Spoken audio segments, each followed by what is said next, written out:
Good evening, ladies and gentlemen, and welcome to the Chumash Casino Resort here in Santa Inez, California for SHObox, the new generation. Ladies and gentlemen, this bout is scheduled for 10 rounds in the lightweight division. Introducing first, he'll be fighting out of the blue corner. He enters the ring wearing green trimmed in yellow, and he weighed in at 136 pounds. His professional record stands at 15 victories with only 4 defeats, 7 big wins by knockout. Originally from Perm, Russia, he now lives and fights out of Los Angeles, California. Ladies and gentlemen, here is Rustam Nugaev.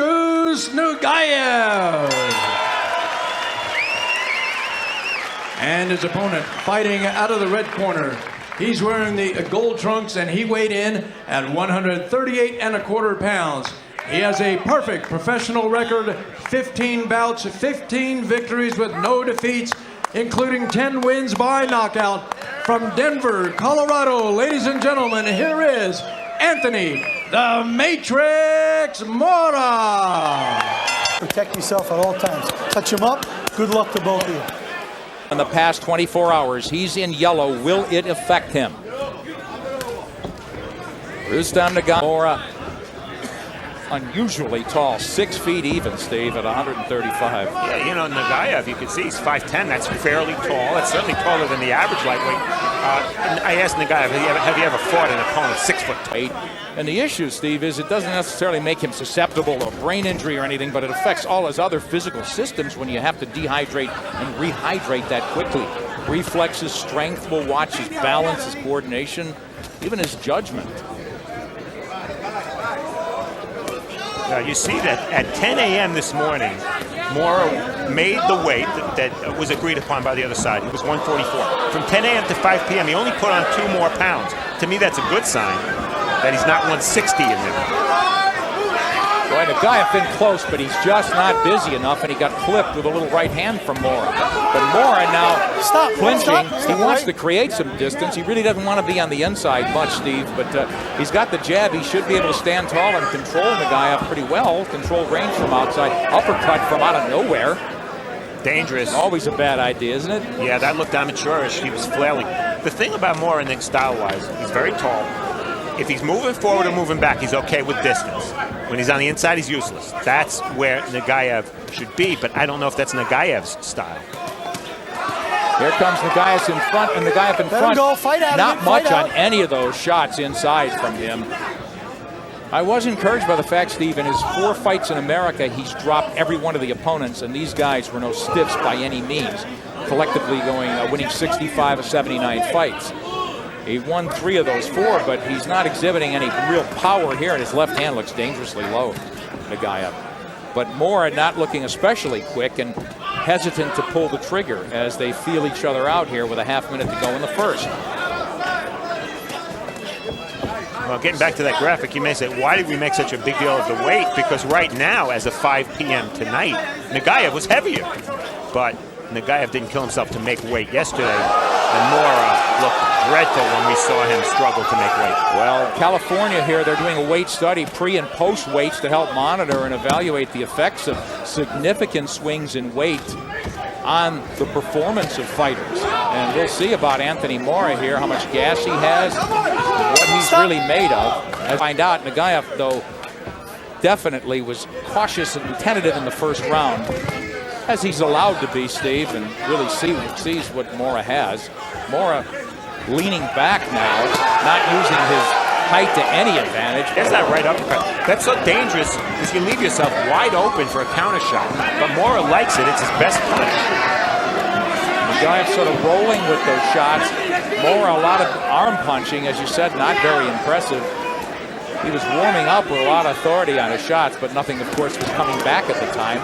And Nugaev not really putting together any heavy-duty attack, but he is pressing forward and backing up the taller Энтони Mora. Mora undefeated, but he's really got to find out what he's made of, Steve. Let's face it. He wants to know if he can rally, if he can deal with any kind of adversity. He's been in with soft opponents, and he hasn't been very busy. Nice right hand from Nugaev there, but he doesn't follow. You see Nugaev with a lot more rounds. That's really because Mora's opponents have been at a low level. and he scored a lot of quickie knockouts and a lot of shorter scheduled fights. Stop. Step away.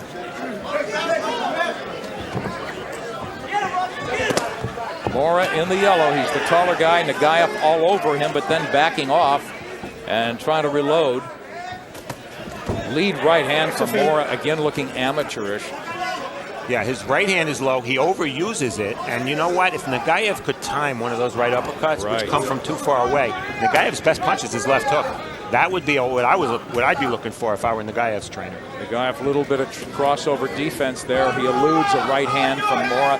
So Mora failing to work behind the jab in any way. Little clipping roundhouse baby hooks from Nugaev with nothing on him.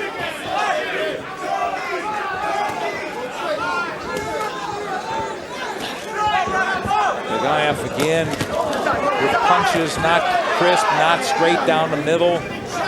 Both guys susceptible, both open for counters. But he does have leverage. You said you saw him, punching the mitts backstage. All it takes is one shot for a guy like this. Now, he may never get that shot off. It may not land properly, but he is dangerous because of that leverage. Step out. Don't wrestle. This is scheduled for 10. They're lightweights. Энтони Мора has been 8 just once in his most recent fight a little over a month ago. As we close the second out here in Santa Inez, California. Nugaev's neck. Manuel Robles Sr., Nugaev's trainer, wants him basically to double jab, right hand to the body. I want to see a lot crisper shots from both guys. Nobody looks sharp. They've completed 2, scheduled for 10. The Russian Rustam Nugaev, who's relocated to the Los Angeles area, he's in the green. Энтони Mora, undefeated, almost totally untested, though. Yeah, you mentioned yesterday that when we spoke to him, Mora said, he wants to prove to himself that he can handle adversity, the better opponents. He said he wasn't sure, he has to do it. Well, you know what? Wrong answer. If you're an undefeated fighter, I want to hear you say, hey, I don't care who he's fought. I can beat anybody. And that was not the attitude he had. And we've dealt with enough prospects over the years, Nick, to know that the better ones are the ones who think they're invincible. Right. Mora still looking tentative. Is he just reading Nugaev? You can't really take him to task. It is only the 3rd round. I can't make an excuse for him because the fight's been fought at the distance he wants. You see him backing up, and he's still really not controlling the flow of the fight. Nugaev is. Nugaev gets a couple of left hooks in, but nothing with any conviction, and Mora hanging on. There's the uppercut. He almost got hit with that counter, which is classic. Yeah, I think he did get hit with it. That's what we were talking about, that left hook when Mora throws the right uppercut. Glaring mistake from Mora. And his trainer, we'll see if George Durbin, veteran trainer, would correct something as glaring as that. Mora, again, I think little arm shots there. Well, that's why when you fight weak opposition, you get away with things and you make mistakes that you can't make against better fighters. He'd get away with that right uppercut against weak opposition because the fighters aren't quick enough or skilled enough to counter. Well, I think it's inexcusable right now that Mora's not keeping Nugaev off and working behind a jab a lot better than he is. Nugaev snuck in a lead right hand against him and just... Mora's at least sticking the jab out there. He's got a 5-inch reach advantage. Or very little on his shots, though, again. Nugaev leaps in with a left, comes back, cracks with a hook to the body. That hook was partial range here, failing to pull the trigger. He's back against the ropes, though, and Nugaev backs off.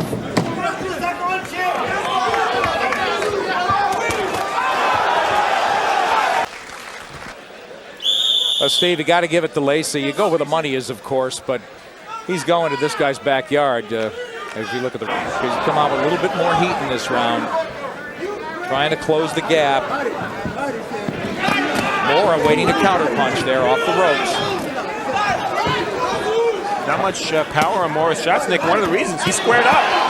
And now he's getting clipped with lefts and rights, and Mora, instead of spinning off the ropes, continues to soak up unnecessary punishment. Well, you might notice Nugaev's punching almost solely to the head. The reason for that, most of the time, Mora's hands have been low. He can't resist. Well, he's cornered Mora. As Fight Mora's Carver, do legs, something, are they Anthony. deserting him? You know, you got to wonder right now. Again, the weight issue. Not that he was a tremendous push his head. mover. But trying to make weight may have taken the zip out of his legs. And maybe out of his tank here in the fourth. He gets clocked with an overhand right from Nugaev. Nugaev, you're right, Steve, has not gone to the ropes. But it's still a bad idea to be there. He could have held. He didn't. And you know what? It's almost impossible now for him to win the round, even if he slipped most of those shots, because the judges remember that lengthy period. He hasn't done much to impress me, and maybe not the judges. Do you have him winning a round, Steve? Well, I thought the second round was pretty close. Clearly, Nugaev won the first, and the third, Nugaev won big. And arguably winning this one handily. Now Nugaev, middle of the ring, not doing much, trying to read and react to Mora. Mora just comes in, no man's land, not punching. Now his hands are down. Left hands to sort of wade his way in. Mora, to his credit, at least standing tall, fighting tall, and not making himself as an inviting butt there. And that's because the fight's before at the distance he wants, and he's still losing. Well, it's a big fourth round from Nugaev as he picks it up just before the close. From round 4 up until this point, Mora was holding when Nugaev got close. He's not holding here. He could have held at any point here. Instead, he's determined to show that he can slip and slide and block some of these shots. And he does slip and slide and block some of the shots. But you know what? Some of the shots land, too. Later in the round, now look how tall Mora is. There's a big overhand right. He's not that tall that he can stop that overhand right. Big round. He looks a lot weak to me. And again, we can't emphasize enough that he had struggled mightily and failed as he just steps back. But no jab. Nice return, though. He returned fire with that left hand, and Mora's hands are down, and he's backing up against the ropes. Like that left hand was something from Joe Frazier. Yeah. Mora doesn't want to fight to me, Steve. Yeah, you can't argue with it. That guy's taking his time. All he has to do is shorten up the shots. Maybe punch to the body a little bit. Come on, Anthony. And Jack Reese, the referee, telling Anthony, come on, you better pick it up. Stop, stop. Separate, watch your head, watch the head. Well, I think you called it, Nick. I think Mora's spirit is broken. Mora trying to put some punches together, but there's nothing on him. The guy up with a big right hand, and big being relative. He is not a hellacious puncher, but he's obviously landed the harder shots because Mora's landed virtually nothing. Going to let this go as long as they might had he made weight comfortable. Exactly. Nor should they. And Reese watching very closely now. And Mora looking at the referee here. He may call it quickly. And Reese taking a very strong look. Stop. He's done. He said he's done. Yeah, he's done. That's what's shaking my head. He's done. He said he's okay. And it is complete. I'm okay. Surrendered. He said, I'm okay, I'm not hurt, but I'm tired. And Jack Reese, you heard him say, he's done. He said he's done. So it was a surrender. I got to tell you, if he was in against the trust for Энтони Мора, he falls to 15-1 career. And Rustam Nugaev has now won 4 or 5 since coming to the United States from Perm, Russia. Biggest purse in Russia, Steve, was $1,000. Most of his fights he fought for 100. And here's how it ended. Yeah, you see how wide open Mora is? He doesn't really tuck his chin in very well. And you know, when you're a 6-foot lightweight, I don't know, there's just something about it. You look so awkward and gangly, and when you get hit, it looks worse. And then toward the end of the round, that shot, I think, you know, Mora's hands are down. And there, right there, you saw, I sound like Howard Cosell, right there. And you saw him look to Jack Reese. When a fighter looks to a referee after he gets hit, that's a silent way of saying, I need help. And happily, Reese gave it to him.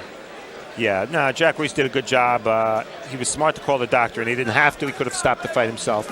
He did the right thing. And only been down once in his career. It's tough to surrender, but his spirit was broken early. Maybe his spirit was broken before he even got in the ring because of his struggles to make weight. And there's the happy winner, Rustam Nugaev. Jake Gutierrez, our ring announcer, will make it official. Ladies and gentlemen, on the advice of the ringside physician, referee Jack Reese stops this bout at 2 minutes 39 seconds of the 5th round. The winner by TKO victory, Rustam the Mongoose